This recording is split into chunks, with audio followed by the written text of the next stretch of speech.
क्या आपको पता है कि ज्यादातर सांप चंदन के पेड़ को ही अपना ठिकाना क्यों बनाते हैं? या फिर क्या आपने कभी सोचा है कि सांपों के तो पैर ही नहीं होते तो फिर ये अपना बिल कैसे बनाते हैं? अगर आपके मन में भी कभी ना कभी ये सवाल आए हैं तो आज की वीडियो आपके लिए स्पेशल होने वाली है, क्योंकि आज आपको सांपों से जुड़े कुछ ऐसे ही सवालों के जवाब विस्तार से मिलने वाले हैं। तो बने रहिए इस वीडियो में अंत तक।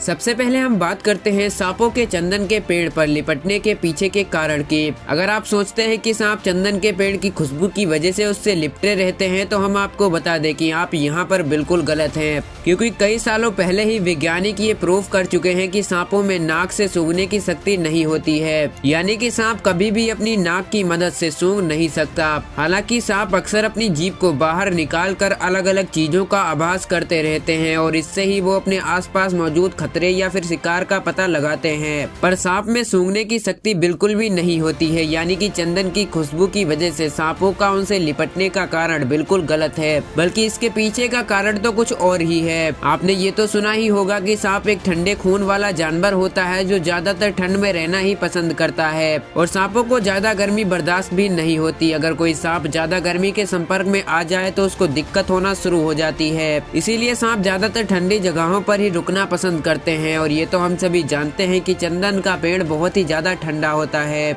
और यही एकमात्र ऐसी वजह है कि सांप चंदन के पेड़ पर ही ज्यादा रहना प्रीफर करते हैं। हालांकि ऐसा भी नहीं है कि सभी सांप चंदन के पेड़ पर ही रहना पसंद करते हैं, कुछ सांप अलग अलग पेड़ पर भी रहते हैं, पर ज्यादातर सांप चंदन के पेड़ को ही अपना ठिकाना बनाना ज्यादा बेहतर समझते हैं। सांप चंदन की पेड़ की टहनियों से ज्यादा जड़ में रहना पसंद करते हैं, क्योंकि किसी भी पेड़ की टहनियों से ज्यादा जड़ का हिस्सा ज्यादा ठंडा होता है। यही वजह है कि सांप चंदन की पेड़ की टहनियों से ज्यादा जड़ में रहना पसंद करते हैं, क्योंकि यहाँ इन्हें भरपूर ठंड मिलती है और ये गर्मी से भी बचे रहते हैं।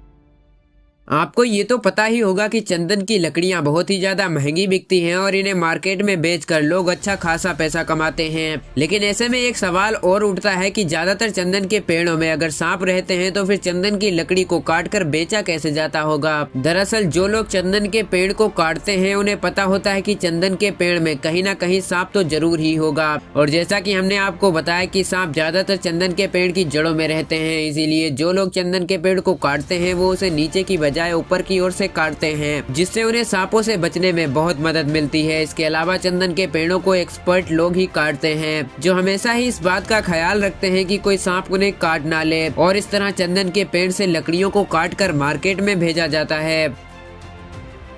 चलिए अब हम बात करते हैं सांपों से जुड़े एक और इंटरेस्टिंग सवाल की कि अगर सांपों के पैर नहीं होते तो फिर ये अपने लिए बिल कैसे बनाते हैं? अगर आप सोच रहे हैं कि सांप अपने लिए बिल खुद ही बनाते हैं तो आप यहाँ पर भी गलत हैं, क्योंकि सांप कभी भी अपने लिए बिल खुद नहीं बनाते, बल्कि दूसरे जानवरों के बिलों को छीनकर उसमें रहना शुरू कर देते हैं। सांप अक्सर ही चूहे जैसे जानवरों के बिल में घुस जाते हैं और फिर चूहे को अपना निवाला बनाकर उसके बिल को भी अपना बना लेते हैं। सांप इतनी चालाकी से चूहे से उसका बिल छीनते हैं कि बेचारे चूहे चाहकर भी सांपों का कुछ भी नहीं बिगाड़ पाते।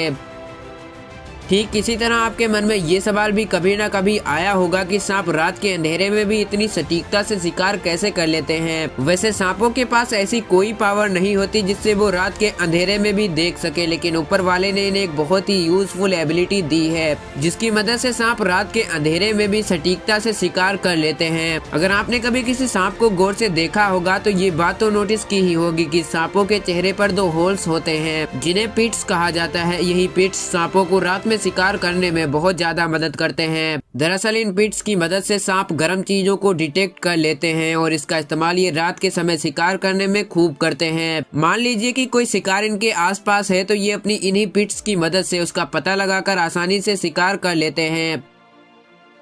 अगर आपने कभी भी किसी सांप की केचुली को देखा होगा तो आपके मन में भी ये सवाल जरूर आया होगा कि आखिर सांप अपनी केचुली क्यों छोड़ते हैं? दरअसल दुनिया का हर सांप, फिर चाहे वो किसी भी प्रजाति का हो, एक साल में लगभग 1 से लेकर 12 बार केचुली छोड़ता है। असल में इसके पीछे का कारण बिल्कुल सिंपल है। दरअसल सांप बहुत ही तेजी से ग्रो करते हैं और उनका शरीर तेजी से बढ़ता है, पर सांपों के शरीर में मौजूद चमड़ी इतनी तेजी से नहीं बढ़ती जितनी तेजी से उनका शरीर बढ़ता है। और यही वजह है कि जब सांप तेजी से बढ़ते हैं तो उनके शरीर में मौजूद चमड़ी और भी ज्यादा टाइट होती चली जाती है। और एक समय तो ऐसा भी आता है जब इस चमड़ी की वजह से सांप को चलने फिरने और यहाँ तक कि हिलने तक में दिक्कत होने लगती है, और तब जाकर सांप इस चमड़ी को अपने शरीर से बाहर निकाल लेता है और इसके बाद उनकी नई चमड़ी बहुत ही ज्यादा चमकीली और खूबसूरत लगने लगती है।